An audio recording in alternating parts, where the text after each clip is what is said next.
Muy buenas tardes, bienvenidos a la Universidad de Nebrija. Es un gusto teneros aquí esta tarde para la presentación, para el acto de presentación del libro de Luis García Jambrina, El manuscrito de Niebla. Decía el poeta Gamoneda, probablemente muchos de vosotros lo recordaréis, una frase que a mí siempre me gustó mucho, que quien lee vive dos veces. Yo así lo creo y por eso para mí cada presentación de un libro es una fiesta de vida que nos regalan esas páginas nuevas que abrimos cada vez que entramos en una historia contada en una novela. En nuestro caso es una fiesta por partida doble. Como todos sabéis, este año para esta universidad es un año de celebración porque se cumple el 5º centenario del fallecimiento de Antonio de Nebrija y nuestra fundación tiene el honor de presidir la comisión interadministrativa que dirige y coordina las actividades del centenario. Se trata ciertamente de una efeméride muy especial para nosotros en la que estamos divulgando y poniendo en valor el legado de Antonio de Nebrija y del humanismo, buscando una lectura nueva de su obra a la luz de nuestro tiempo. Para ello hemos realizado múltiples actividades a lo largo de todo el año y prevemos hacer muchas más. Y si me lo permitís, estamos particularmente orgullosos de las publicaciones que han visto la luz en estos últimos meses, relacionadas obviamente con la figura de Antonio de Nebrija. Quiero destacar algunas: el ensayo de Juan Gil, la biografía de José Antonio Millán, la novela de Eva Díaz Pérez, el cuaderno didáctico de Lola Pons, el estudio de José Gómez Asencio y el libro infantil de Ana Riera y Óscar Delamo. Y a esta lista, con el acto de hoy, con vuestro permiso, añado sin ningún género de dudas el libro que presentamos del manuscrito de Niebla de nuestro querido amigo Luis García Jambrina.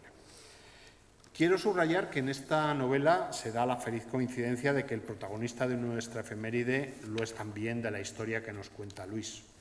El sagaz pesquisidor, qué bonita palabra, me encanta, siempre hablando de detectives, investigadores, cuando tenemos la palabra pesquisidor, que es aquel que indaga y sobre todo hace pesquisas, basado en pesquisas, a eso iba, y es preciosa. Fernando de Rojas, que investiga un asesinato en España de finales del siglo XV en una imprenta donde se va a lanzar una obra de Antonio de Nebrija. Una trama policíaca en torno a un libro, un escritor investigador y un filólogo, como lo es el propio Luis García Jambrina. ¿Qué más se puede pedir? Sí, se puede pedir que invitemos a todos a leer el libro, que es el propósito de este acto, ni más ni menos. Yo lo hice este verano, como le comentaba el autor, y lo disfruté mucho.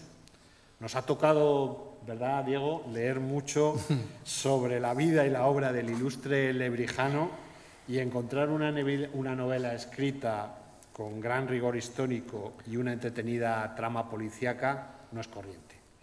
Y por eso quiero dar desde aquí mi enhorabuena al autor. Termino ya. Muchos de vosotros me habéis oído ya decir que llevar el nombre de Nebrija es para nosotros una declaración de principios y una responsabilidad. Es un compromiso que se puede resumir en una frase: pasión por saber y pasión por emprender. Y hoy ese compromiso implica, entre otras muchas cosas, impulsar sobre esa experiencia de vida doble o múltiple, que es la lectura de un libro, en este caso el manuscrito de Niebla, que a buen seguro vais a disfrutar. Os dejo con su autor y con Diego Moldes, responsable de Relaciones Institucionales de la Fundación Nebrija, y también con el guionista y cineasta Manuel Menchón, con el que ha trabajado en distintos proyectos con Luis. Particularmente quiero resaltar el de La doble muerte de Unamuno, que es verdaderamente notable y que ha tenido una grandísima repercusión. Sin más, muchas gracias por acompañarnos, Diego, Luis, Manuel, vuestra es la palabra. Gracias. Muchas gracias.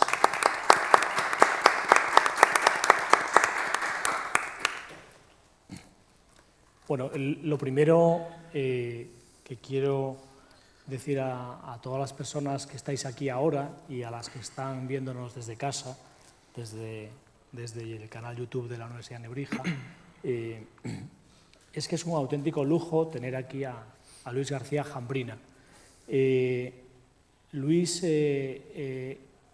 no solo es un autor bestseller, y hay que decirlo, con sus libros de ambientación histórica, novela histórica es la etiqueta que le ponen en las librerías, pero yo creo que son algo más que la etiqueta, ¿no? Y a mí no me gustan nada las etiquetas. Luis es profesor en la Universidad de Salamanca, es catedrático de lengua y literatura y también profesor de guión. ¿Por qué digo esto? Sus novelas de ambientación histórica están pensadas desde una perspectiva muy visual, en el sentido de narrativo y en el sentido de que describe a los personajes en una serie de acciones y por sus acciones, más que por sus pensamientos.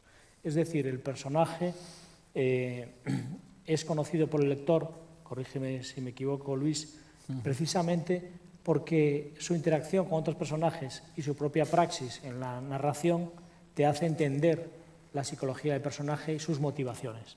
Eso en esta novela lo hace de forma magistral, El manuscrito de niebla.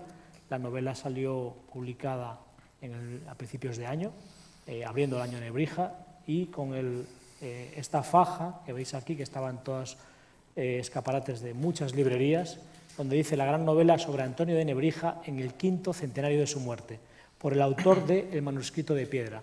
¿Por qué Editorial Espasa pone por el autor del manuscrito de piedra? Porque fue un éxito, evidentemente.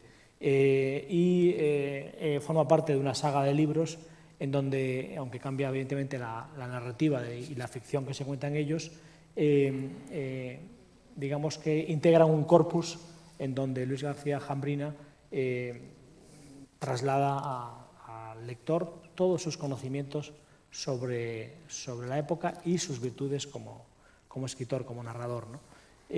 Lo que vamos a hacer aquí, por supuesto, es no hacer algo muy institucional y sí hacer un acto cultural, literario, ¿no? Pensando, como bien decía Gregorio, en que una de las pautas que se marcó la Comisión Nebrija y todas las empresas, instituciones y organizaciones que colaboran o participan en este año Nebrija es llegar al mayor número de personas posibles para divulgar la figura de Nebrija y el contexto de su época. Y esto es importante. El contexto de lo que se llamó la transición de la Baja Edad Media al inicio de lo que se llamó la modernidad y el humanismo. En ese contexto ahora lanzaré una serie de preguntas y Manuel Menchón, que es aparte de amigo del autor, es un colaborador profesional con él y un experto en su obra, iremos profundizando en una serie de puntos que él va desarrollando simplemente cuando se adecúan a la narración, a la estructura narrativa, sin necesidad de farragosos párrafos descriptivos sobre, no sé, una imprenta, etcétera. Solo os voy a leer, con permiso del autor y del director, en la página 27, porque lo marqué, también lo leí a principios de verano, y marqué esta descripción que me parece maravillosa. Tendría algo más de 60 años y era de complexión y estatura medianas y bien proporcionado. Su rostro inspiraba respeto y enseguida se veía que era un hombre dedicado a los estudios.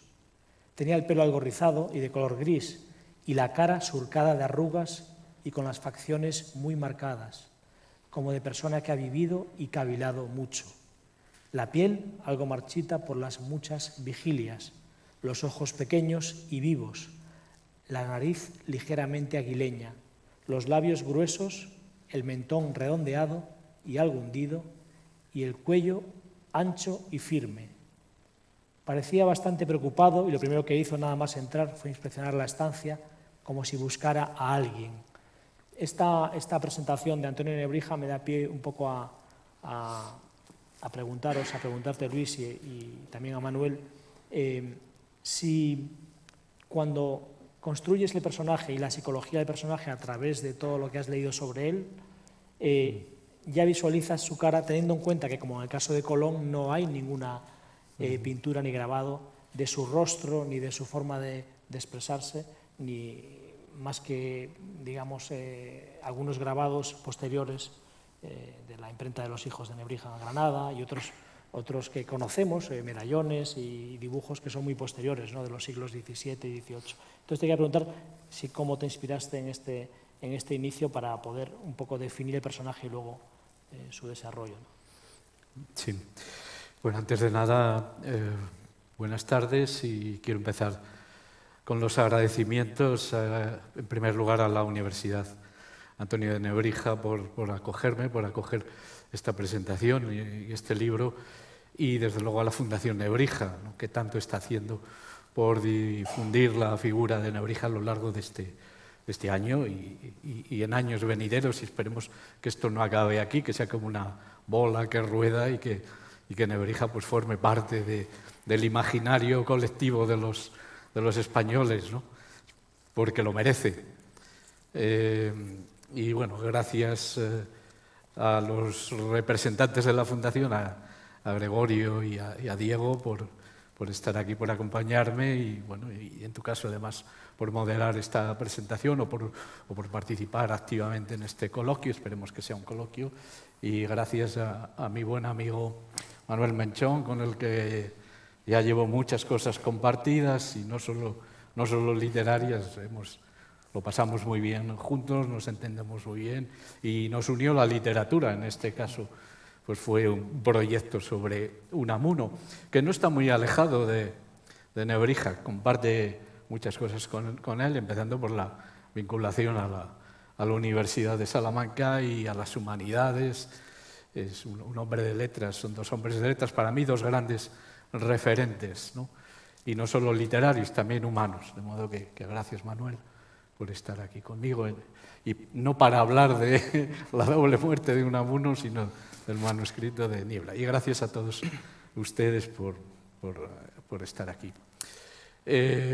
Bueno, en cuanto a has dicho muchas cosas que me gustaría vincular y que tienen que ver con esto que me has preguntado, y es que efectivamente a mí me gusta mucho visualizarlo todo. No sé si es por mi afición o pasión por el cine y por haber hecho estudios de guión y dar clases de cine y literatura, etc. No sé si es por eso, pero sí me gusta que el lector visualice los personajes, visualice los escenarios, que son más que escenarios. Los lugares son para mí también protagonistas de las novelas. Y bueno, y eso, que haya una trama clara y llena de peripecia y de acción, porque claro, yo corría muchos riesgos cuando empecé esta serie con la primera novela. El hecho de convertir a Fernando de Rojas en protagonista pues tenía muchos riesgos, ¿no? Y en este caso encima con Nebrija, ¿no? Y claro, lo que intento es precisamente que estas novelas pues tengan mucha acción, tengan mucha intriga, primero porque a mí me gusta como lector, y segundo porque en este caso es obligado. Si tú quieres que muchos lectores, yo escribo para todo tipo de lectores, quieres que te sigan, que lean la novela, pues tienes que atraparlos. No te dan muchas oportunidades, tienes que atraparlos en las primeras líneas, en los primeros párrafos, y luego eso, cuando aparece un personaje tan potente como Nebrija, pues tienes que retratarlo, ¿no? Basándote efectivamente pues, bueno, en el célebre grabado, sobre el que luego se han hecho muchas variantes. No sabemos hasta qué punto era fiel a la propia efigie del personaje, pero bueno, a mí me vale, me gusta ese rostro, y con algunos añadidos míos pues he tratado eso, que nada más que aparece, que el lector tenga esa visión. En otros casos, como el de Rojas en la primera novela, en el manuscrito de piedra, claro, de Rojas sí que no tenemos nada, ni de antes de su muerte, ni de inmediatamente después. Y yo me basé, curiosamente, en un estudio antropológico que se había hecho sobre los restos, los supuestos restos, hay que decir siempre, sí, de Rojas que se conservaban en Talavera de la Reina, ¿no? Y bueno, y a partir de ese estudio, pues tanto la complexión, un poco los rasgos, etcétera, me basé en ellos. Bueno, luego cuando presentamos la novela en la Puebla de Montalbán, donde habían nacido Rojas, vino una señora después del coloquio y me dice, le voy a decir a usted algo, no sé qué le va a parecer. Le digo, dígame. Dice, ¿sabe usted que cuando describe a Rojas está describiendo a mi marido? Le digo, pues no tengo el gusto de conocerlo. Dice, no, es que mi marido es el que hace de Rojas en los festivales, estos que hacen en agosto sobre la Celestina. O sea que pues son los misterios de la literatura. Pero sí, procuro basarme en todo lo que encuentro y le doy mucha importancia a los retratos. Ya sé que esto es muy de novela antigua, pero bueno, a mí me gusta ser un escritor de novela tradicional, de novela clásica, pero metiendo elementos propios de nuestra época, ¿no? Así que sí, esa es un poco. Manuel, ¿querías decir algo? Sí, yo, leyendo el libro de Luis, El manuscrito de Niebla, la verdad es que uno piensa que no hay mejor autor que Luis para escribir este libro. Por lo siguiente, porque Luis lleva 14 años, corrígeme Luis si me equivoco, entre el siglo XV y XVI. Toda la serie de manuscritos que Luis ha escrito son entre el XV y el XVI, que es la época justo en la que vivió Nebrija, y cada libro de esa serie toma una perspectiva y una óptica diferente, ¿no? Hay óptica política, económica, social, religiosa, del control, del poder, en definitiva. Pero hay más. Es que Luis se formó en la Universidad de Salamanca igual que Nebrija. Pero hay más. Es que Luis es docente en la Universidad de Salamanca y Luis además da clase de literatura en la Universidad de Salamanca. Si a esto sumamos que el lector de hoy en día lee poco y sobre todo está muy apegado al audiovisual, a la novela más narrativa, con la tradición, esa cosa cinematográfica que tiene la novela contemporánea, Luis da clase de guión también. Digo, es que es la persona idónea, pero voy más allá. Nebrija fue tal vez el primer bestseller, autor de bestsellers que hubo en España. ¿Por qué? Porque Nebrija intentó hacer llegar a todo el mundo la cultura. Lo bajó del pedestal e intentó ofrecerlo. Y creo que eso hace falta con Nebrija hoy en día. Mi hija, cuando oye hablar de Nebrija, se asusta por el instituto. Empezó a leer la novela de Luis y la ha enganchado. Así que creo que no hay mayor cosa que se pueda decir sobre este libro y sobre Luis que esto que he comentado. Sinceramente, creo que tenías que escribir este libro, Luis. Aparte, se lee como un thriller. No voy a hacer spoiler porque yo lo odio, pero arranca prácticamente, y Diego, sabes que es verdad, como una secuencia de David Fincher prácticamente. Tal cual, sí, sí. Un cadáver, imagínense, tirado en una imprenta de Salamanca, y ese cadáver tiene todo su cuerpo marcado con letras de haber sido impresas en la piel. Vamos, es que esto es un arranque de... Hay que leer el libro. Sí, sí. O Memento, la película también de Nolan, ¿no? Sí. Y una pregunta, Luis, ¿en qué momento decides...? Porque claro, a lo mejor es otra sincronicidad junguiana, y sé que a Manuel le gusta mucho Jung, el hecho de que sea el quinto centenario de la muerte de Nebrija, que cuando empiezas a escribir la novela hace 2 o 3 años a lo mejor no lo tenías en la cabeza. Sí. Pero ¿en qué momento decides unir al pesquisidor, palabra maravillosa en vez de detective, ¿no? Fernando de Rojas, generacionalmente sería creo que 30, 40 años más joven que Nebrija, ¿no? Sí, con el propio Nebrija y situar la acción en ese contexto de thriller o de road movie, ¿no? Digamos. Sí, bueno, pues arranca de la primera novela. O sea, la primera novela que sale en el año 2008, la primera de la serie de Rojas, y ahí yo ya hablo de... No aparece Nebrija como personaje, pero hablo bastante de él. Era inevitable hablar de él en ese momento. Y recuerdo que es un personaje que yo dejé aparcado, o sea, literalmente lo dejé aparcado. Dije, yo tengo que hacer algo con Nebrija, pero bueno, aparece nombrado reiteradamente y además yo digo que Rojas, y estoy seguro de que fue así, debió de ser alumno y probablemente discípulo de Nebrija. O sea, coinciden. Justo antes de irse a la corte literaria de Juan de Zúñiga, y eso coincide con la llegada de Rojas a Salamanca, aunque esto no está documentado porque los libros de matrícula de esos años han desaparecido, ¿no? Pero entendemos que estudió en esos años. O sea que ya estaba un poco previsto de antemano porque hay un momento en que veo que este personaje de Rojas, la época a la que se ha aludido, da para mucho, y digo, bueno, pues voy a hacer una tetralogía. Como tenía lo del manuscrito de piedra, digo, ya tengo ahí los 4 primeros libros con los 4 elementos. Pero ya en el inicio de la tetralogía tú ya tenías claro que iba a ser este 4.º libro. No. O te hizo clic. No, porque este es el 6º. No, yo iba almacenando ahí personajes, escenarios, el crimen, o sea, el asesinato de don Francés de Zúñiga, el que fuera bufón del emperador. O sea, yo iba recopilando personajes que me iban saliendo al paso. Luego ya, ¿por qué escribía una u otra? Pues bueno, tenía que ver pues, incentivos. En este caso de Nebrija me dijo un amigo, bueno, ahora no es amigo, porque también por cuestiones literarias se ha enfadado conmigo, a pesar de que le rindo ahí un potentísimo homenaje en la novela, pues él me habló hace unos años. ¿Sabes que es el centenario de Nebrija en el año 22? Pues menos mal que me lo has recordado y tal. Digo, pues yo creo que es el momento de hacer la novela sobre Nebrija. Así fue, ni más ni menos.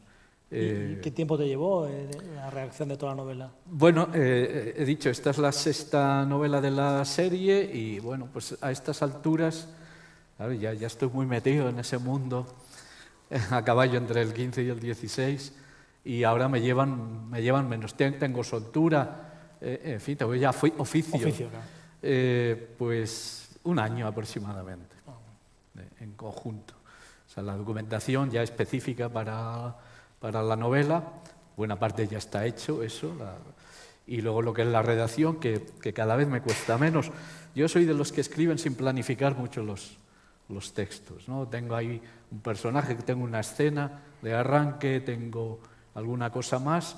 Claro, en el caso de Nebrija enseguida decidí, la otra decisión era decidir en qué momento de la vida de Nebrija. Yo no quería contar la vida por entero de Nebrija, aunque al final de alguna manera se cuenta. Y pensé que el episodio para mí más importante, más interesante, era el del supuesto proceso inquisitorial al que lo somete Diego de Deza, que era inquisidor general. Claro, pero es que Diego de Deza había aparecido ya en varias novelas mías. O sea, si es que estaba como en casa. Imaginario, ¿no? Claro, sí. O sea que Nebrija venía a completar un poco este universo que yo he ido construyendo en estas novelas, ¿no? Con estas 6 novelas. Aún tengo previsto hacer al menos dos más, ¿no? Y sí, me encuentro muy a gusto. O sea que una vez que empiezo la escritura, pues fluye, si tengo tiempo, claro. Procuro buscar periodos que no tenga demasiadas clases y demasiadas cosas. Claro. Y fluye muy bien. Yo disfruto mucho escribiendo. Para mí es muy importante. Y creo que para este tipo de novela también, porque eso, desde la primera yo quería contribuir a la difusión de lo que era la cultura clásica española, la literatura clásica. Hay mucho trasfondo literario en mis novelas, pero procuro que eso que no se note, que no sea una cosa pedante, ¿no? Pero sí, mi idea era eso, ¿no? Que todo tipo de lectores, desde el catedrático universitario hasta... Bueno, yo no contaba con los lectores adolescentes, ahora que has mencionado a tu hija, y me vi con la sorpresa de que 3 meses después de que saliera la primera novela ya estaba en institutos de secundaria y bachillerato. Lo ponían en sustitución de la Celestina, porque como la Celestina no la leen, les cuesta mucho, pues le ponen mi libro a ver si sirve de puente para que luego lean la Celestina. A mí eso me da mucho gusto, también me da un poco de vergüenza, ¿no? Bueno. Le quito lectores a Rojas, bueno, en realidad no se los quito, son los lectores potenciales, ¿no? Pero Luis, yo fíjate, es que creo que además están brillantemente documentados. Son libros que están muy bien documentados, como comentaba antes, el contexto que me parece muy importante para poder entender en profundidad el personaje. A mí, antes has comentado el personaje de Deza, que ciertamente aparecen en más volúmenes de los manuscritos, y en este caso yo diría que es el reverso total de Nebrija. Hay 2 polaridades en el libro, es el antagonista. Me toca hablar de cine. Hitchcock decía que una buena película se basa en lo malo o lo poderoso que es el enemigo, ¿no? Y aquí Deza claramente es un motor en la novela. Querría que me hablases un poco de quién es Deza, para quien no lo sepa, y bueno, cómo es ese reverso de la moneda del propio Nebrija Deza, ¿no? De alguna manera, con el tema judío. Y ahí te lo lanzo. Sí. Bueno, para mí Deza es un personaje que está presente en mi vida desde que yo era niño, porque yo jugaba mucho en la plaza Diego de Deza, de Zamora, porque una de las casas de mis padres estaba muy cerquita, desembocaba ahí en esa plaza, y el taller de carpintería de mi padre estaba también al lado, donde yo trabajé, ayudaba mucho en mi época de estudiante del bachillerato, ¿no? Y, o sea, yo decía, ¿quién será este señor? Hay un busto allí en medio de la plaza. ¿Quién será este señor, no? Y bueno, pues con el paso del tiempo me voy topando con él. Él era toresano de origen en la provincia de Zamora, o sea que había ahí algo, había ya una prehistoria detrás del personaje. Luego me lo topé mucho pues investigando sobre Rojas. En esa época de la primera novela, él era obispo de Salamanca, había sido prior del convento de San Esteban, que también es un escenario que aparece en muchas de mis novelas, y es un lugar muy importante, ¿no?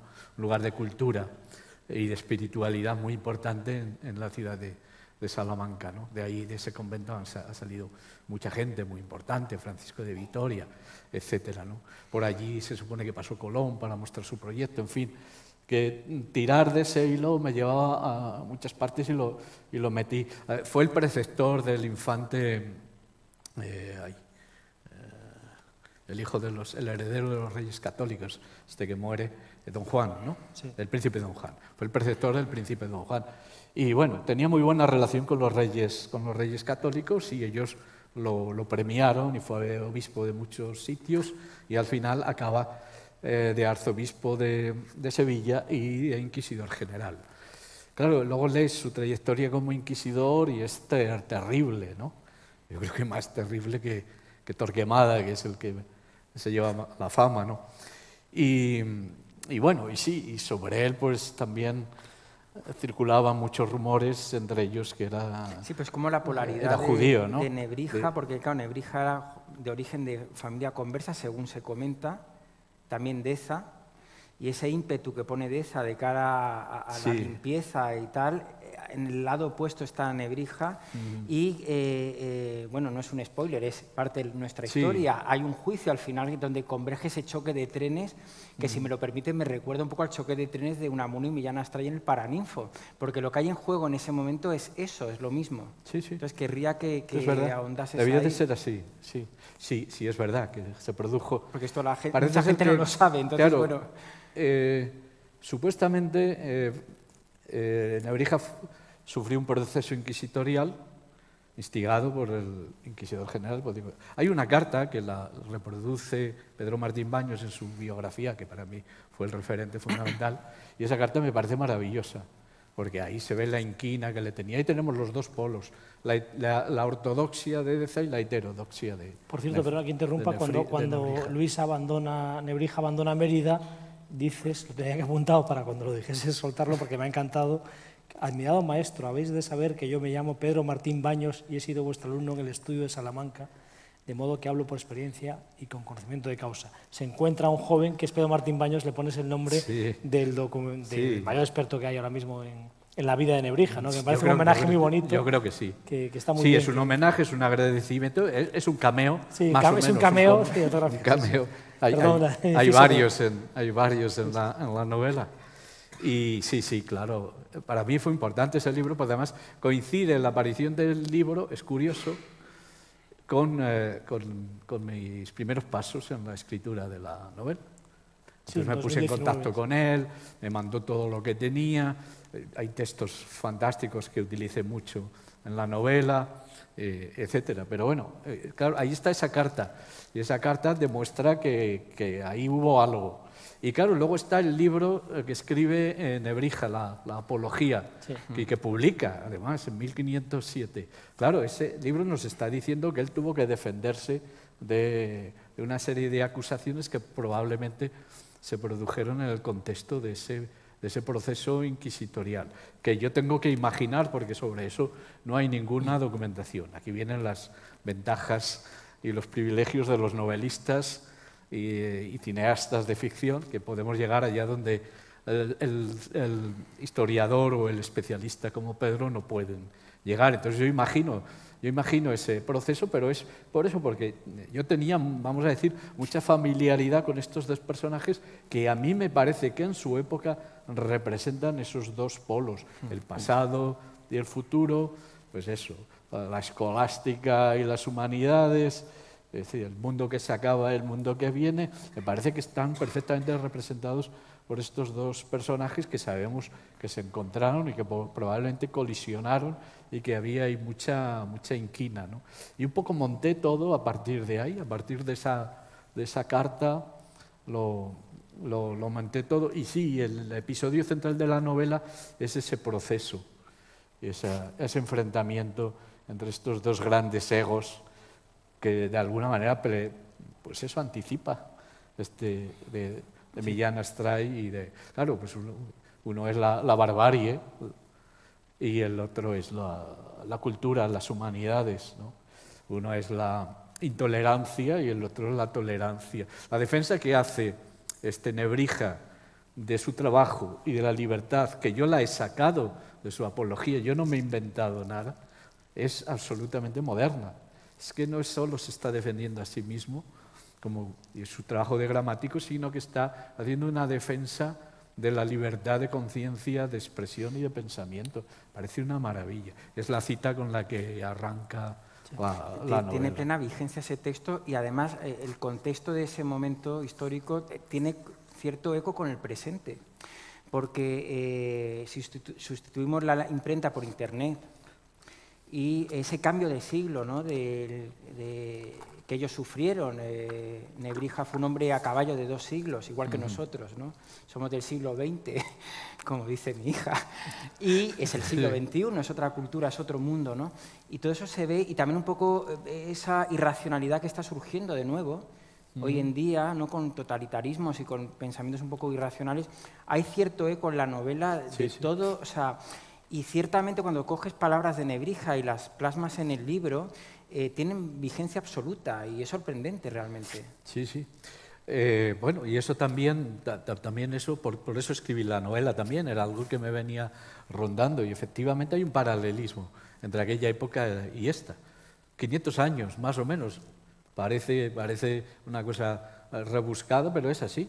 Hubo un cambio de paradigma entre una época y otra, entre el siglo XV y el XVI, y es lo que estamos viviendo, unos viviendo, otros sufriendo, nosotros en esta época, ¿no? Unos que venimos del siglo XX, que bueno, vamos a vivir casi tantos años en un siglo como en otro, a caballo entre los dos, y estamos viviendo ese cambio de paradigma que es muy similar, que tiene muchos paralelismos con lo que ocurrió entonces. Y claro, ahí el caso de Nebrija pues es ejemplar, ¿no?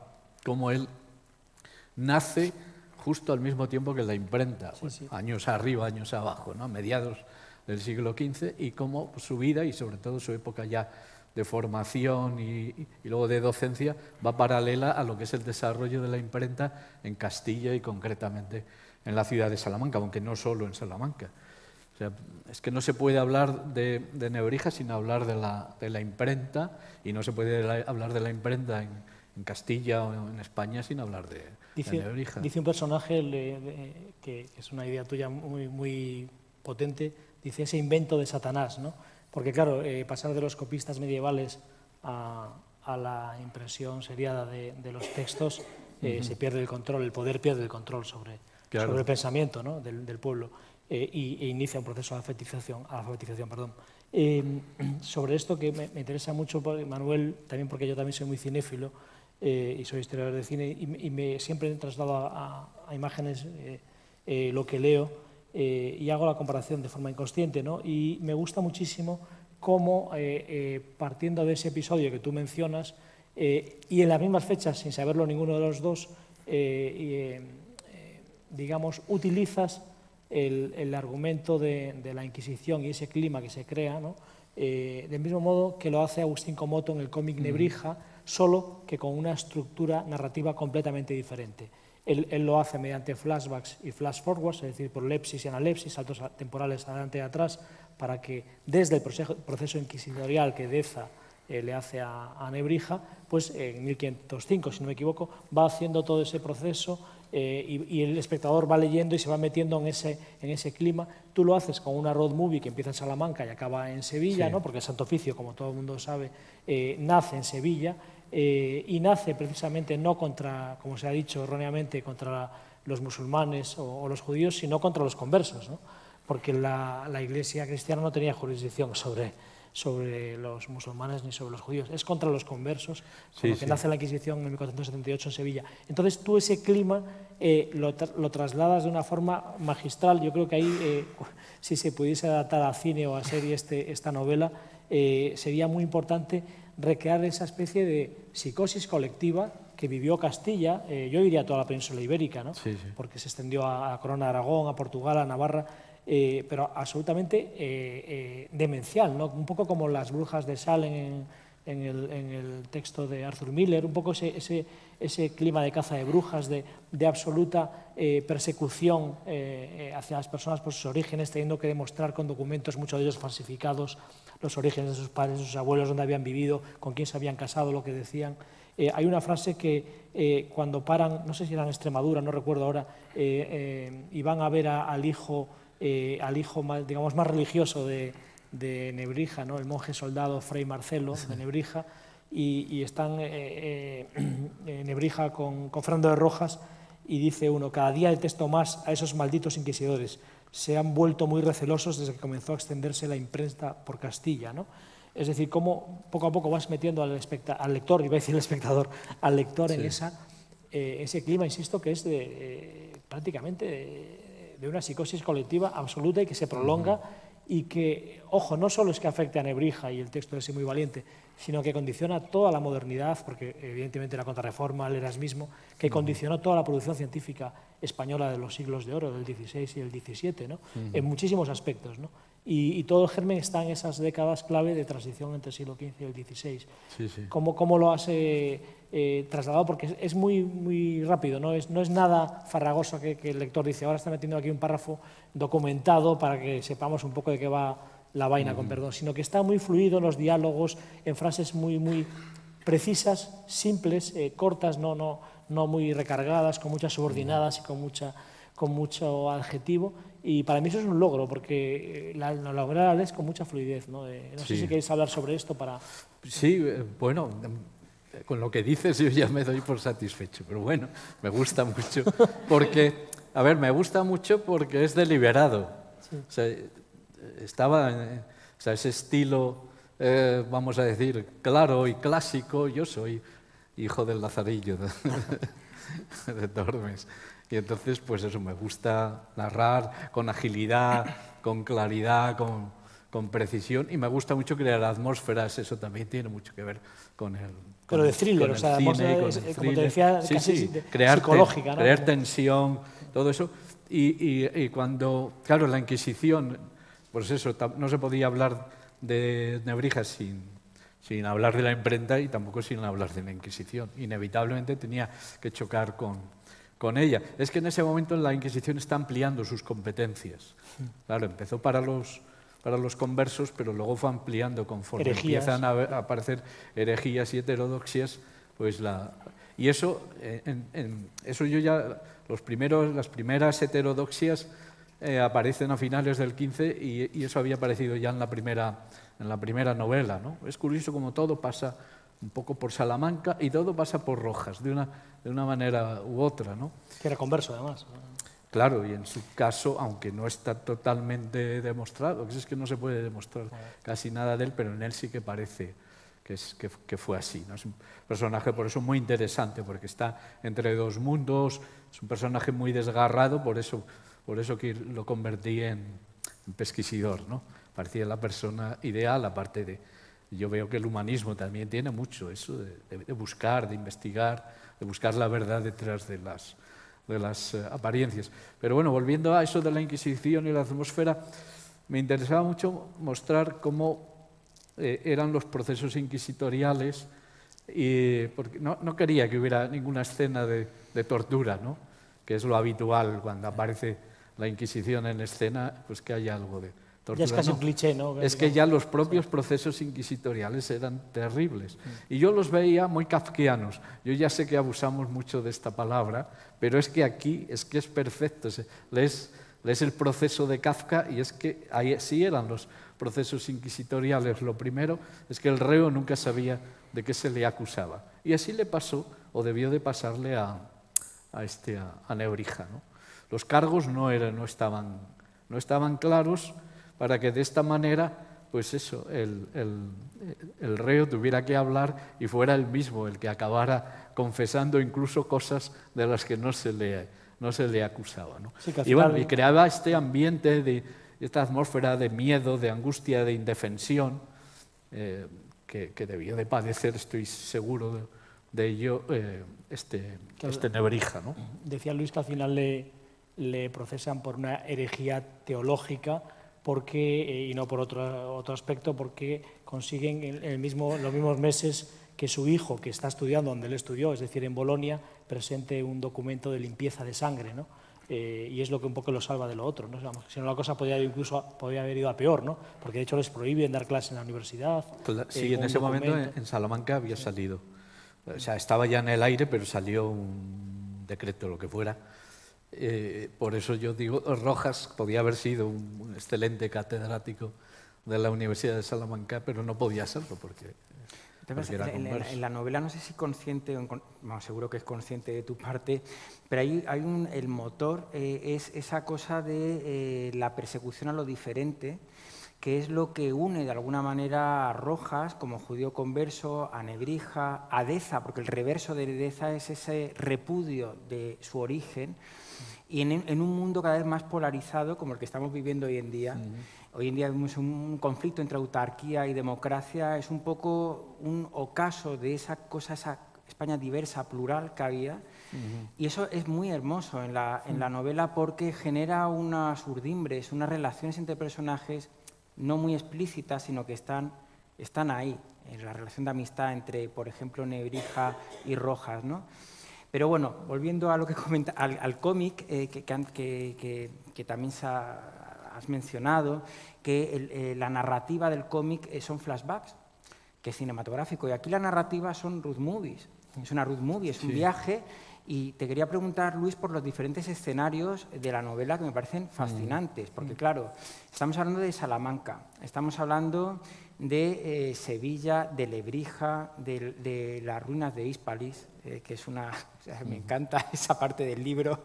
Es decir, es como un viaje por esa época acompañando a Rojas y a Nebrija. Entonces, no sé, si me lo permites, que casi se puede oler y palpar los decorados. Me parece fascinante realmente como ese trabajo con los escenarios. Entonces, bueno, quería que me contases un poco cómo has trabajado eso. Me gusta mucho la estructura esta de road movie. Ya la había utilizado en la novela anterior a esta. El de Barro, ¿no? El cuaderno de Barro. El manuscrito de Barro, que tiene que investigar Rojas una serie de crímenes en el Camino de Santiago, ¿no? El Camino francés se prestaba muy bien a esto, ¿no? Y bueno, y quise ensayarla de nuevo. Podía no haberlo hecho así, pero pensé, bueno, si hubo proceso, ¿dónde tuvo lugar? Bueno, imaginé que podía haber sido en Sevilla, porque allí era donde residía el inquisidor general, y como era una cuestión que iba más allá de algo que tuve vinculado a un lugar, pues podía haberlo hecho y viajar a Sevilla. Pero ese viaje físico, perdona que ponga pedante, no me corresponde ahí, pero es como un viaje interior de algún modo, porque, claro, al pasar por Sevilla desde Salamanca, recalan en Lebrija, cuna de Nebrija. Entonces es como, no es un flashback, pero de alguna manera es un origen del personaje que de manera natural y orgánica conduce al lector, y me parece de verdad que está muy bien hecho y que conduce realmente al lector hacia todo ese mundo, ¿no? Me ha gustado muchísimo esa parte. Me gusta que lo digas porque efectivamente era un truco para no hacer un flashback. O varios. Hice el truco de que ese viaje fuera un viaje interior, ¿no? Primero exterior, tienen que ir a Sevilla, pero que fuera también un viaje interior, que fuera también Descenso a los infiernos, que fuera también un viaje al pasado, a su pasado y al pasado, que pasan por Mérida y luego van a Hispalis. O sea, es viajar a la antigüedad. Pero es que eso, la estructura funciona fenomenal. Claro. Te lo digo como guionista. Y la primera parada es en Brozas, donde está el hijo, sí. Que es otra parte de su biografía. Vas haciendo la biografía de Nebrija, sí, sí. Pero lo que hace es aumentar, por así decir, la tensión hacia el final de la novela, porque cuando ya tienes todas las piezas del puzzle de quién es este hombre, quién es Nebrija, que se enfrenta a Deza, es realmente estupendo, porque sin haberte dado cuenta te ha conducido por toda la biografía de este señor el momento climático, o sea, el clímax, ¿no? Y me parece estupenda la estructura, porque sin darte cuenta, vamos, conoces los entresijos de Nebrija, ¿no? Sí, sí. Me parece que está muy bien. Sí, aproveché el viaje para eso, ¿no? Para mostrar un poco aspectos fundamentales de la vida de Nebrija, que me los brindaba. Además, no hay desvíos. No. O sea, siguen la Vía de la Plata, el único desvío ya llegando a Sevilla que van a, no hagas spoiler, que van a Lebrija, pero están muy cerca, ¿no? Sí. Bueno, esto sin entrar en la trama, porque luego la trama pues va por ahí también, pero por otro lado. Las novelas son como tapices donde uno va entretejiendo todo. A mí me gusta eso, que no forzar las cosas, sino que todo vaya saliendo natural. Y me importaba pues esa primera parada con el hijo, ¿no? Que además para el personaje del hijo yo me inspiré en un texto muy poco conocido del propio Nebrija, que había editado Pedro Martín Baños. O sea, fui engarzando un poco ahí todos esos elementos, pero efectivamente esa estructura, la estructura del viaje es fundamental, ¿no? También un poco para mostrar pues, cómo eran los viajes en aquel entonces. Son paradas reales, pero también cargadas de simbolismo, ¿no? Al pasar por Mérida, él había escrito algunos poemas sobre Mérida y tal, de los que me hice eco. Había escrito sobre su infancia y tal, y me hice eco cuando llegamos a Lebrija. O sea que efectivamente no lo había pensado tan claramente como ahora, a raíz de lo que me has dicho, pero efectivamente, ¿no? Esta estructura me brinda la posibilidad de trazar esa biografía, que yo no quería hacer una biografía lineal, entre otras cosas porque además hay muchas lagunas en la vida de Nebrija, ¿no? Y Luis, hay una cosa muy interesante, y sin desvelarla a los que están aquí o viéndonos desde casa, la trama, ¿no? Porque sería un poco absurdo presentando una novela, pero sí hay un clímax, como decía Manuel, muy potente, porque esto, claro, uno cuando ha leído sobre Nebrija se lo imagina, pero tú lo verbalizas y lo visualizas con los diálogos, en donde, hablando claro, Nebrija no se achanta ante el inquisidor general, que es algo que llama mucho la atención, ¿no? Hay un momento que le dice, explicando el famoso pasaje de los evangelios de Cristo, y es más fácil que pase el ojo y la aguja, ya sabéis, el camello y demás, ¿no? Y cómo tu vertiente de filólogo hace que lo traslades al lector sin pedantería y sin dar una lección, digamos, filológica, y en el diálogo al final dice: no en vano Dios está en los detalles, ¿no? Que era lo que hacía Nebrija, ¿no? Corregir los detalles de esa Biblia que había sido traducida del hebreo y el arameo al griego y luego del griego al latín, etcétera, etcétera. Entonces dice un momento el inquisidor: es el diablo el que está en los detalles, como es de todos sabido, y lo hace para confundirnos, como sin duda ha hecho con vos. Una cosa fortísima, ¿no? Es decir, el otro está diciendo que los detalles, es decir, que su trabajo como gramático está inspirado por Dios, y el inquisidor general en Sevilla, en el Tribunal del Santo Oficio, le dice justo lo contrario, ¿no? Y sigue y sigue y sigue, y no se achanta en ningún momento, y me llama la atención, ¿no? Porque luego incluso le dice: no, si eso va en contra de la exégesis bíblica, dice el inquisidor general, ya con hastío, ¿no? Y dice: lo que va en contra de la exégesis bíblica es el error y la ignorancia. O sea, prácticamente lo insulta, ¿no? Es decir, que me gusta mucho porque eso es muy moderno en el sentido de, oye, no, la verdad es la verdad, ¿no? La diga Agamenón o su porquero, ¿no? Y esta es la realidad de la novela y de la propia vida de Nebrija, y me gusta cómo está contado. Quería preguntaros a los dos, más quizá a Manuel, porque le he dado muchas vueltas desde el verano y estamos ya en octubre, aunque todavía hace calor, sobre el asunto de si esta novela es más adaptable a hacer un largometraje de ficción o una miniserie, no que ahora están tan de moda las miniseries de ambientación histórica. No sé si... Sin duda alguna sería una estupenda miniserie, porque las series de hoy en día son las novelas que pasaban así por fascículos de antaño, y como Luis ha dicho varias veces, el libro tiene algo como muy clásico, ¿no? de capítulo, ¿no? De episodio, ¿no? Del propio viaje, es episódico, ¿no? Creo que sería una muy buena serie. Vamos, yo me engancharía con ese arranque a lo de David Fincher que he dicho. Y ese viaje, sobre todo por los paralelismos que hemos comentado entre esa época y la actual, y todos los valores que Nebrija encierra como personalidad, y que creo que hoy en día son buenas retrotraer al presente y a la gente joven, sobre todo. Y, repito, haciendo un paralelismo con el mundo de la imprenta y el mundo de Internet, me parece que sería, vamos, que atraparía la atención de mucha gente. Y Luis, esa relación maravillosa de amistad que se crea entre el maestro y el discípulo, ¿no? Con una diferencia de edad considerable, pero es que es muy estrecha y lo describes muy bien. ¿Con qué actores españoles os imaginaríais yo que sé, a Nebrija? Pues ya tendría, no sé, 60, 70 años y Rojas todavía era un chaval de 20 y pico, 30, ¿no? Sí, 30 ya. ¿Tenéis en la cabeza algún tipo de actor o...? No, yo no. ¿Tú no? No, a mí porque me encantaría Eduard Fernández de Nebrija.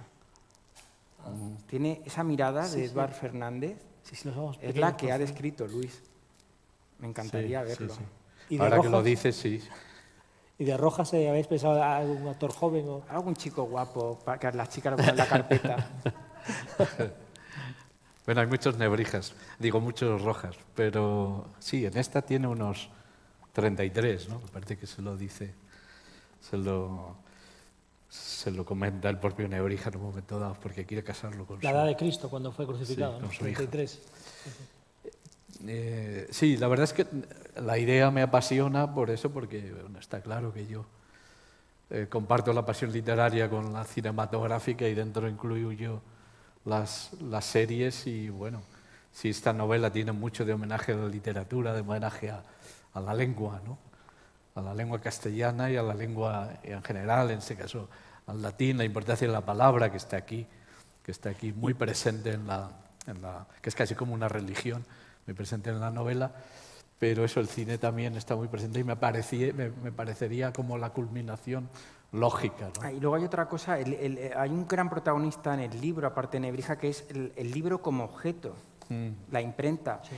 Y creo que, por ejemplo, con el libro de Irene Vallejo, El infinito en un junco, creo que hay esa parte de anhelo por parte de la sociedad de recuperar un tipo de valores y de... Creo que eso lo tiene el libro también, es un libro de libros, Sí. a lo Borges un poco, ¿no? Con ese cameo que tú comentabas, Diego, que aparece. Sí. Así que sí, yo creo que sería muy atractivo. Hay un cameo de Borges también, ¿no? Sí, también. Uno de los catedráticos. Pues tendrán que leerlo para descubrirlo.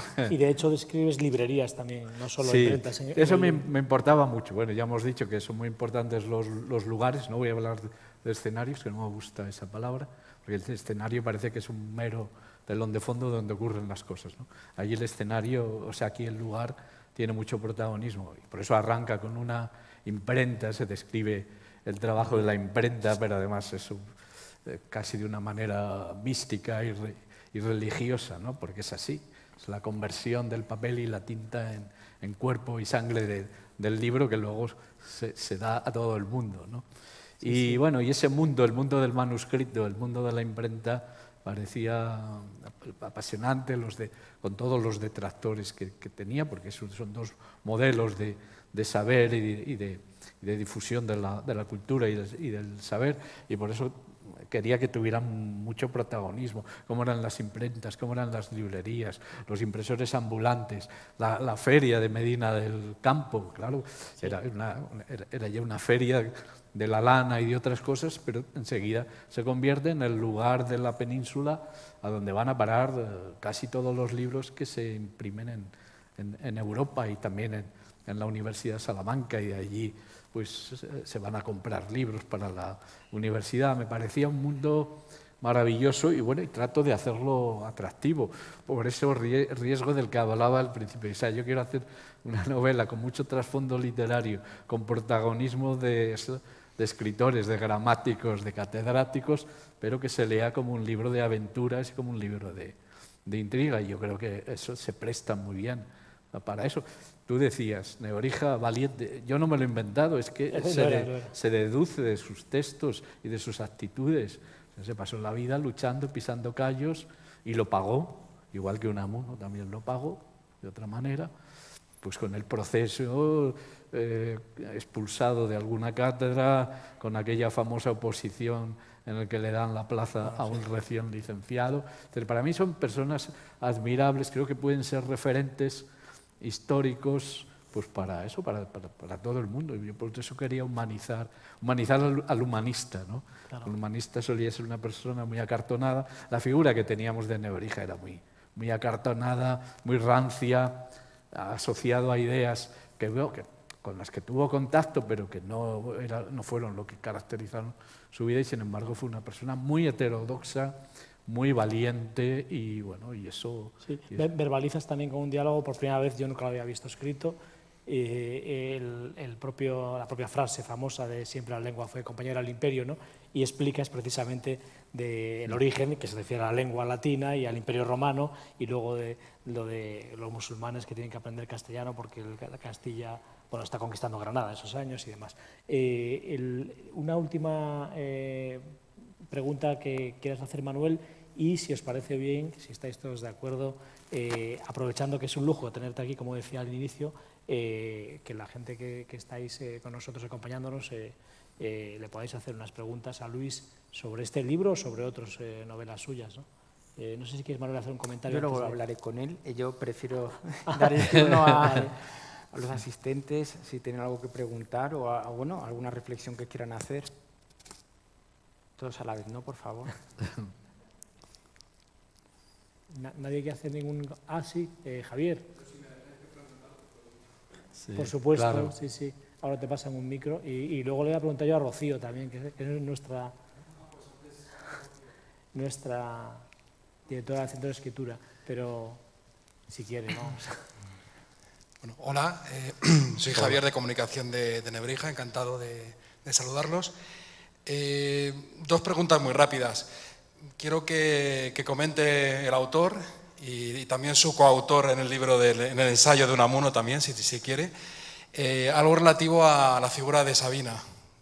Hemos hablado de personajes masculinos y creo que hay una tensión sexual intelectual, ¿verdad? Con Fernando Rojas, que es interesante y me gustaría saber un poquito más sobre ese proceso.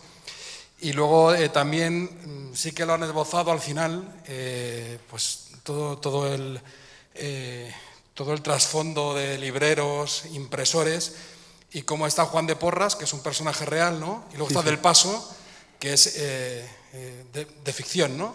Ese es inventado. Es inventado, ¿no? Entonces, ¿cuál es el proceso o la receta de cocina para enfrentar a esos dos personajes? Bueno, enfrentarlos. Realmente también son antagonistas, ¿no? O sea, hemos hablado del antagonismo de Deza y de Nebrija, y tenemos dos antagonismos también ahí muy claros, ¿no? En el mundo del libro. Entonces, ¿de qué manera pudo usted conjuntarlos, conjugarlos, o que existiera, ¿no?, esa tensión también, ¿no? Hemos hablado de tensiones, de atmósferas, ¿no? Para que nos comente un poquito. Gracias. Bueno, en cuanto a lo de Sabina, sí, era deliberada esa tensión sexual no resuelta. Hay una pequeña subtrama amorosa. Siempre me gusta que en estas novelas la haya, yo creo que desde la primera. Y bueno, y en este caso, claro, yo tuve que prescindir, como yo seguía a Pedro Martín Baños en su biografía, pues tuve que prescindir de Francisca de Nebrija, un personaje muy atractivo. Yo había hablado de ella en alguna de las novelas, creo que en la segunda, a propósito de Lucía o Luisa de Medrano y de Beatriz Galindo, la latina, que es coprotagonista, por cierto, de otra novela que no forma parte de esta saga. O sea, estas mujeres estaban muy presentes. Que fue alumna de Nebrija, además, ¿no? Probablemente a escondidas. Sí. La casa de de Beatriz Galindo estaba al lado del patio de escuelas menores, era su lugar de juegos, así que probablemente se colaría en sus clases, ¿no? Inevitablemente. Y claro, estaba Francisca. Yo hablé de esto con Pedro y me dijo que no estaba documentado, que todo era una ficción que se había inventado a partir de un determinado momento. Vale, pues dije, bueno, pues prescindo de ella. Pero, claro, había varias hijas y decidí darle cierta presencia y cierto protagonismo a una de ellas, ¿no? Y canalizar por ahí pues, algunos aspectos. O sea, esa era la función de ese personaje, que luego a veces hay personajes que simplemente los vas a sacar en un capitulito y luego resulta que te dan juego e inevitablemente afloran de cuando en cuando, ¿no? No podía salir más por este viaje que ocupa buena parte de la novela, pero bueno, sí que tiene presencia y me gusta mucho sobre todo el final, la despedida. Tampoco lo voy a contar. No lo cuentes. No lo cuentes, sí, decir. La despedida me gusta mucho, por esa tensión sexual no resuelta. Entonces, bueno, ahí está el origen de ese personaje. Mi renuncia a Francisca, pero bueno, quise poner ahí en primer plano a este personaje. Luego me venía bien por el momento que está pasando Rojas en ese momento, que ya está en edad de sentar la cabeza, todo el mundo quiere casarlo con su hija, etcétera, ¿no? Y me venía muy bien el personaje de Sabina. Bueno, y luego con respecto a lo otro que comentas, es muy interesante porque efectivamente ahí están representados un poco dos impresores, ¿no? de la época. El impresor para el que hacer libros es sobre todo un negocio y está dispuesto a lo que sea porque ese negocio funcione, que es Juan de Porras. Es un personaje real y casi todo lo que cuento de él está documentado. O sea, hay un proceso por ahí porque él intenta apropiarse de la librería que era de su padre y de un socio. Primero muere el socio, luego muere el padre y él se queda con todo. Tuvo varios procesos, etc. Y a partir de ahí voy construyendo esta parte oscura de Juan de Porras y como representante de los editores que solo ven un negocio en la impresión de libros, ¿no? Y frente a él, efectivamente, lo construyo también como un antagonista, está ese otro personaje, que no está basado en ningún impresor en concreto, pero que también es un cameo, que es este amigo que ya no es amigo, y que me ha ayudado mucho en la documentación, no de esta, sino de todas las novelas. Es siempre el primer lector de los manuscritos, porque es filólogo, sabe mucho de historia, ha sido editor, entonces es el lector ideal, ¿no? Para este tipo de libros.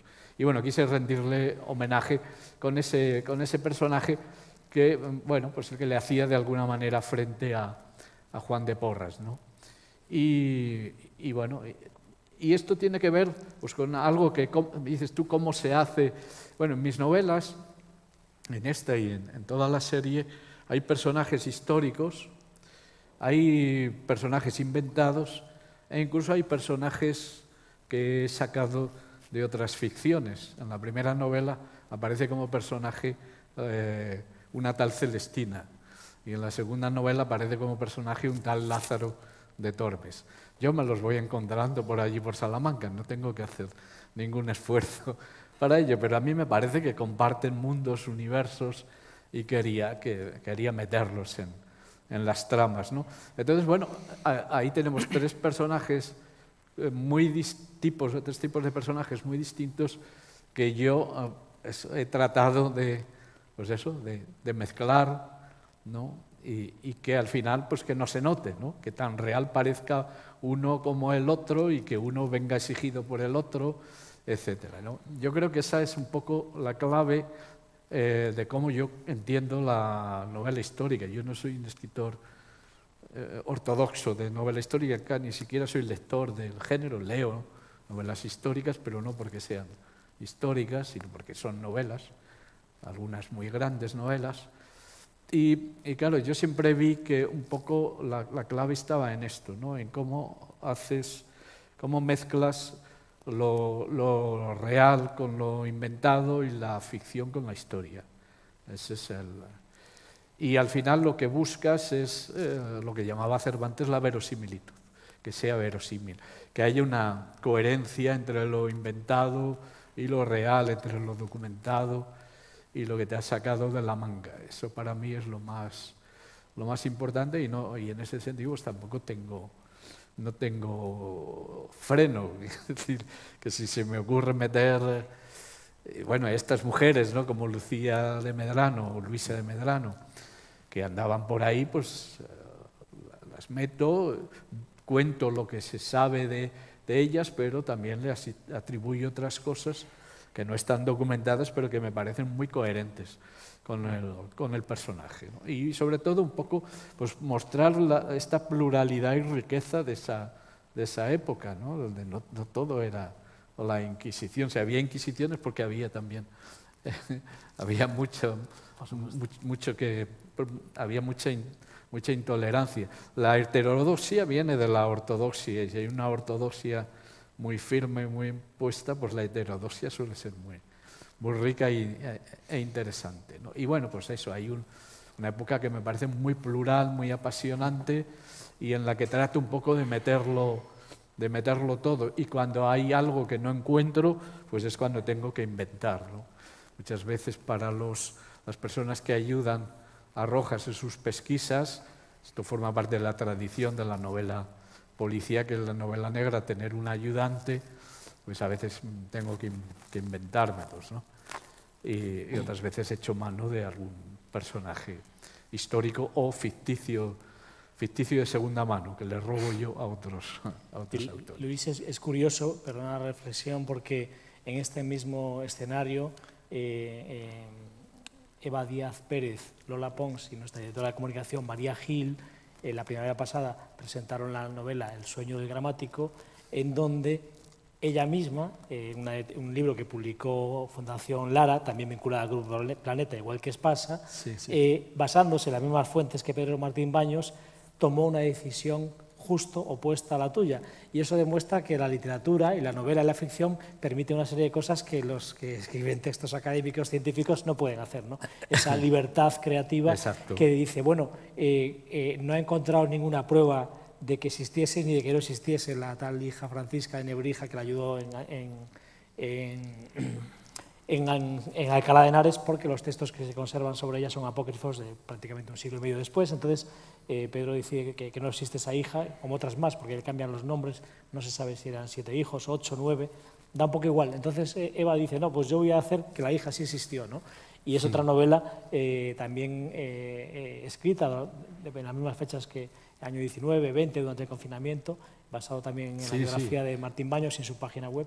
Por eso digo que es bonito esto, ¿no? Claro, yo suelo hacer eso, y curiosamente renuncié a hacerlo. Menos mal que renuncié, porque si no hubiese, entonces hubiera coincidido.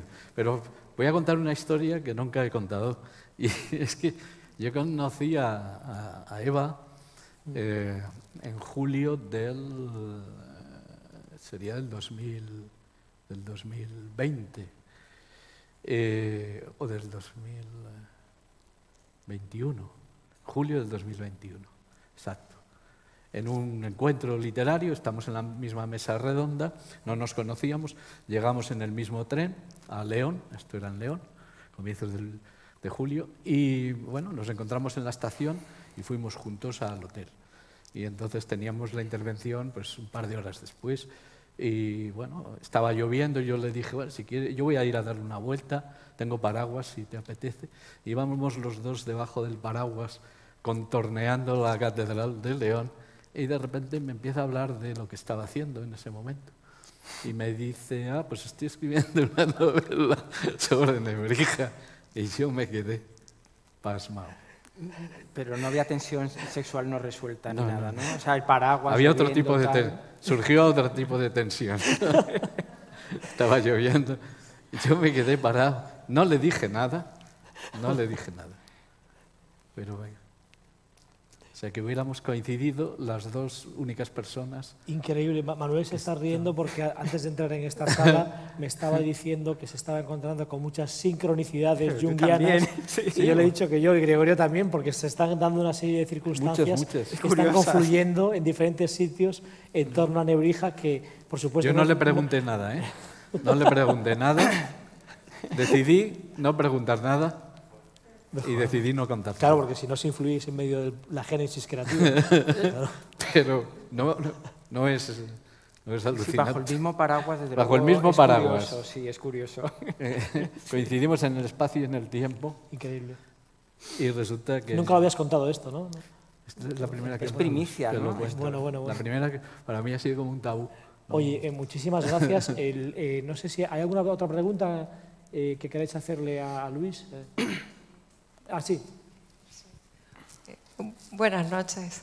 Bueno, en realidad no es realmente ha respondido la pregunta que quería hacerle. O sea, que dice usted que cuando se pone a escribir, pues fluye, siempre y cuando pues el tiempo ayude y la docencia no le impida hacerlo. Bueno, bajo esa premisa me preguntaba yo, antes de que el compañero interviniese, sobre qué no escribiría. Y ya creo que lo ha respondido, no lo sé. Muchas gracias. Felicidades además por su trabajo. Gracias. ¿Sobre qué no escribiría yo? La verdad es que no... Es una pregunta para mí imposible. Pues soy muy osado. Estoy dispuesto a escribir sobre cualquier cosa si me lo plantean como un reto, ¿no? Pero lo cierto es que he reincidido mucho sobre esta época, no solo las 6 novelas, sino tengo otra novela que se sitúa en el 1492. Lo que pasa es que esa novela pasó sin pena ni gloria, pero es una novela en la que una de las protagonistas es Beatriz Galindo, precisamente, y lo que narra es todo el año 1492 y culmina con el intento de atentado de Fernando el Católico en Barcelona, que es un hecho del que no se suele hablar. Muchos libros de historia no lo mencionan y me parecía muy interesante, ¿no? El hecho de que Fernando el Católico estuviera a punto de morir en ese atentado en Barcelona a final del año 92. Y luego escribí otra que se sale un poquito del marco, pero conecta con él, porque al fin y al cabo Cervantes también es un hombre del 16, se mueve entre el 16 y el 17. Tengo una novela sobre Cervantes, ¿no? Siguiendo un poco su vida, pero es la vida de Cervantes contada por su peor enemigo. Y eso, o sea, que tiendo mucho a reincidir en estos mundos, en estos personajes, ¿no? Pero de vez en cuando sí que me gusta dar un bandazo y escribir algo que no tenga nada que ver con esto, ¿no? Y incluso con la novela histórica. Por eso, porque tampoco me gusta que me encasillen en la novela histórica, porque lo veo muy limitado. Está bien, las etiquetas están bien para los docentes, como yo, o como tú, y muchos que estáis aquí, o para los libreros, para ver dónde colocan determinados libros, pero nada más, ¿no? Las etiquetas son para romperlas también. O sea, hay que intentar hacer novelas históricas, pero que trasciendan la etiqueta de la novela histórica. Por supuesto. Luis, Manuel, lo primero, daros las gracias, lo último y lo primero, por estar aquí. La Universidad de Nebrija es vuestra casa, la Fundación ayuda a la universidad a este tipo de acciones, porque desde la génesis de la propia entidad, desde el inicio, tenemos la voluntad de acercar a los profesionales de todos los sectores a nuestros alumnos y a los profesores para estar en una sinergia continua con la llamada sociedad civil y con las diferentes profesiones en las que queremos formar a nuestros alumnos. En este caso, ambos, desde el mundo de la literatura y desde el cine, tenéis una función muy importante, que es la de trabajar con la creatividad, ¿no? Y en estos tiempos, como decías, tan convulsos que estamos viviendo, los jóvenes, cuando salgan al mercado laboral, yo creo que tienen que buscar referentes en personas que saben transformar su creatividad en creaciones con sentido y que al mismo tiempo les aporten un valor humanístico como el que hacía Nebrija. Entonces, deciros que está en vuestra casa, daros las gracias, a todos los que estáis aquí también daros las gracias, deciros también que el libro está a la venta, no solo esta novela, también otras de la saga que podéis ver allí, como El manuscrito de barro, de aire, de fuego, de nieve, etc. Hay algunas otras allí, si queréis comprarla. Y la Nebrija os invita ahora al acabar el acto a tomar algo en el patio, que creo que es muy oportuno en este caso. Gracias a todos y hasta la próxima. Gracias. Gracias. Gracias.